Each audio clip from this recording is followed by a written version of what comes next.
Hey, what's up everyone, and welcome to my review for Steve Jobs. That's right, the brand new Steve Jobs movie is finally out in wide release. It's a movie I was really looking forward to, mostly because of three things. Okay, I'll explain it real quick. Okay, you got Boyle, you got Sorkin, and you got Fassbender. That's all you need, man. That's all I need for a movie. You got the three dishes. You got Boyle, you got Sorkin, you got Fassbender. And obviously, if you don't know, Danny Boyle's the director. Aaron Sorkin's the writer. Michael Fassbender's the actor that plays Steve Jobs. I felt like I didn't need to explain that, but for some reason, I also felt like I did.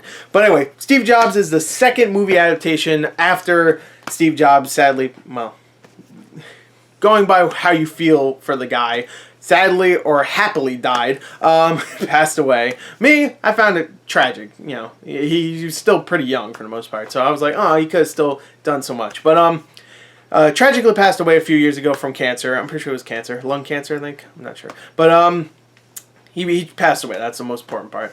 And since then, a brand new Steve Jobs film came out in like 2013. And that sucked. That was not a good film. I gave it decent reviews at the time. But after watching this one, that movie is bad. It's not very good. And now we have this one, and there was a documentary that came out like last month too, which I heard was really good. Might check that out after seeing this.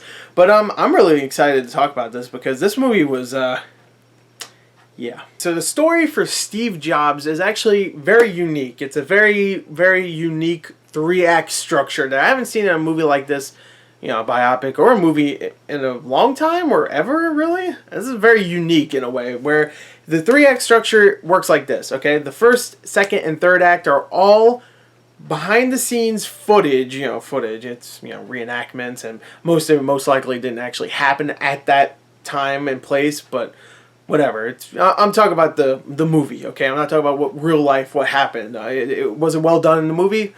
I'll tell you. But anyway, the first three acts, or all three acts, I should say, the first three, like there's another three somewhere. The three-act structure takes place like behind the scenes footage of right before a major press conference in Steve Jobs' career. The first one is the unveiling of the Macintosh, which was a complete failure. The second act is about the NeXT computer, which was also a complete failure. And the third act was for the iMac, which was a very, very big success for the company. And it follows him through these three acts, where the first act is all about him. He's got tons of money. He's really successful at this point. The Apple II was amazing. And along the way in the first act, it's all about all the arguments and all the family turmoil he had through his life in the beginning, where he had a daughter, but he kept not accepting her. He kept saying, "Oh, it's not my daughter.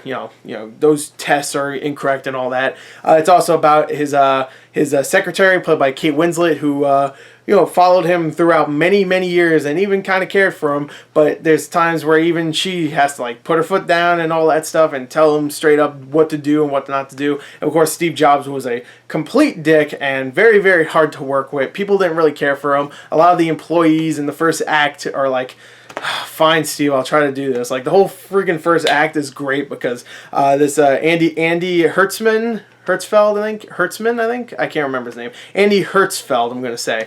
Played by Michael Stuhlbarg, who is a great actor. He's really good. I love that guy, and he's great in this film.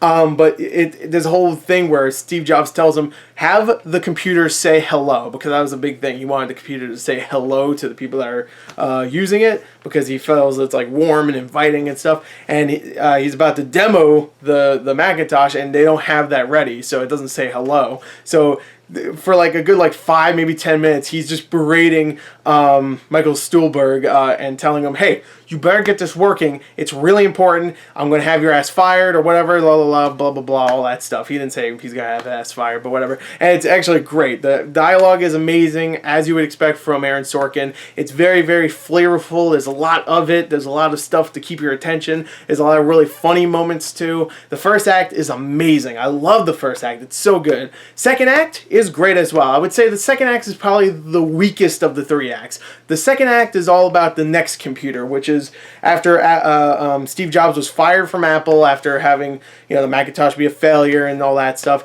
He creates his own company, creates his own computer, this big box thing, which I don't think I've ever heard of before. I think I may have heard of it in I don't know, maybe that first Steve Jobs movie with Bill Gates in it also, Silicon Valley or Pirates of Silicon Valley. I think I might have remember like hearing about that in that movie, but I don't think I remember ever hearing about the next computer. Maybe because it was such a huge failure.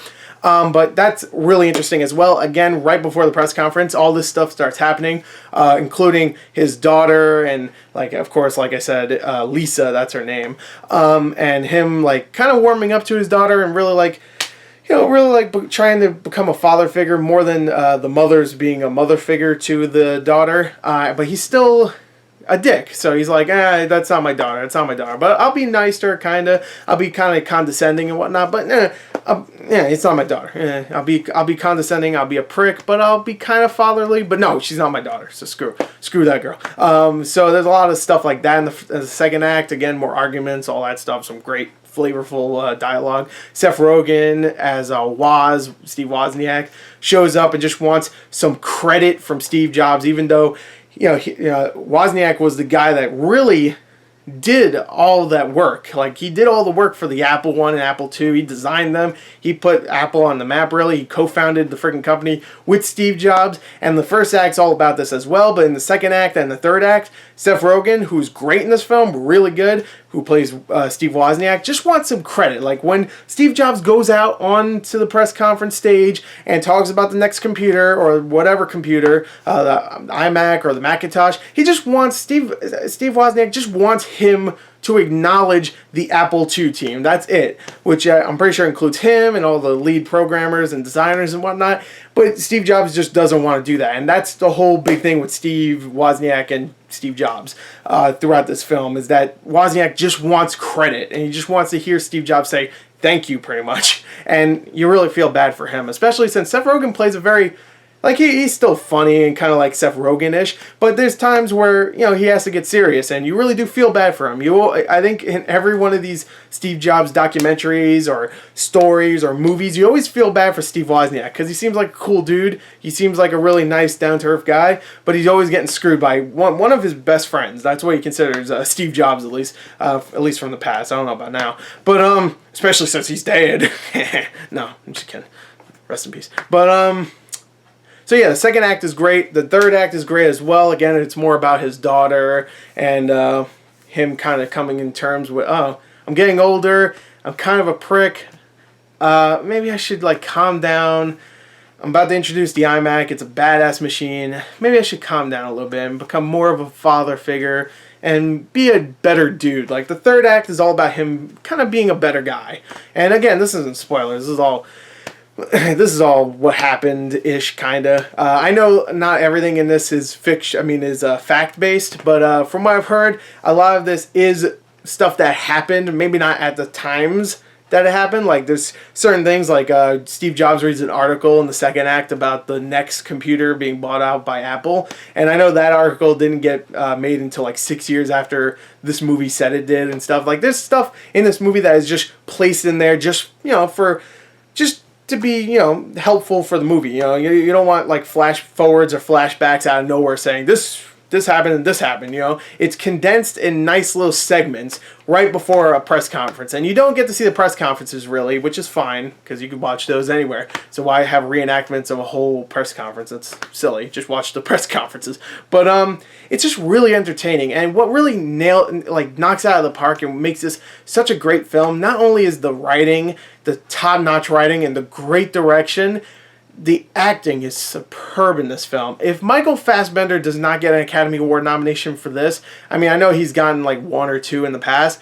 If he doesn't get a nomination for this, I don't know what to say, man, because he is phenomenal in this. He might not look like Steve Jobs, even though towards the end when he gets the gray hair and he's looking older, he's got the glasses and the turtleneck. He looks more like Steve Jobs there. Like, in the beginning, he might not look completely like him, but he still transforms himself enough where I'm just like, oh yeah, I forgot, I'm watching Magneto. I'm watching Michael Fassbender, one of my favorite actors, being Steve Jobs, one of the most complicated people in the history of America, in a way, or complicated inventors, I should say, in the history of America. And he is so good in this film. He's so amazing and blows Ashton Kutcher out of the water. Ashton Kutcher, hey, I'm sorry, man, but you done goofed, because Michael Fassbender is so much better. Kate Winslet is great in this as his like kind of his secretary that follows him around. She's great in this, and they have like kind of like a they actually say a job wife, kind of like a wifely, like a husband and wife kind of mentality and friendship in a way in this movie, even though they're not actually husband and wife. And she's really good in this. She's actually her. The person she's playing is actually from Poland, so she actually has kind of like an accent, and she does a good job with that. Like I said, Michael Stuhlbarg is great in this film. Seth Rogen is phenomenal. Jeff Daniels, I even mentioned, who is great in this. There's a really long, really good argument, like at the end of the second act, with him and Steve Jobs. Jeff Daniels played his old CEO, his old boss, who actually fired Steve Jobs, and they have a long ass argument, and it's really well done. It's very, very good, and it's like doing flashbacks and stuff and flash forwards and stuff, and it's really well done. It's such a great movie, such a well shot, well edited, just dialogue filled, funny, dramatic, really, really, really, really dramatic. Actually, towards the end, it's like, wow, that actually got me. I was like, oh shit. And yeah, I mean, it makes you really appreciate Steve Jobs more, even though there's times where he doesn't take credit, but he always he's been given more credit than he probably deserves. He's still one of those guys, like, if he didn't exist, most likely we wouldn't have a lot of this stuff. So the last Steve Jobs movie made me a non-believer of Jobs, made me think he's just an asshole that got lucky and he could talk a lot and talk fast. But in this movie, hey, I believed in him. I did. Even though he was an asshole and they did a great job of showing that, there's times where he settles down. He's like, oh yeah, I guess I am a dick. Maybe I should say sorry. So there you go. That's my review for Steve Jobs. I think it's an incredible film. I can't think of anything that's wrong with it. I know I went on and on about it, and mostly about the story, but the story is the most important part. It really is. And it's great. It's really, if you don't want to see a movie where it's just a bunch of people in a building or something talking to one another while they're moving around with their hands like I do, and they're moving around the building and stuff, if you don't want to just see a bunch of people talk, you're not going to like this film. But if you want to see a movie with great-ass dialogue, some great direction, some amazing performances from everybody, you're going to get a hell of a movie here. And it's so, oh my god, it's so upsetting. This is doing worse than the Jobs movie. The Ashton Kutcher one. What the fuck? Like, for this weekend is like barren, even though it has like 5 movies coming out this week, it's barren for quality at least. You know, The Martian's going to be #1 again. So what, just go see Steve Jobs. What are you doing? See it. It's amazing. I'm going to give this I'm going to give it a 40 out of 40. I thought it was excellent. I love this movie to death, and I'm going to go see it again. It's one of my favorite films of this year. It's probably in my top 5. So there you go. Steve Jobs is an incredible film. I absolutely loved it. Go check it out. It's amazing. Loved the movie to death. There you go. That's my review. I hope you enjoyed it. Thank you, and until next time, goodbye.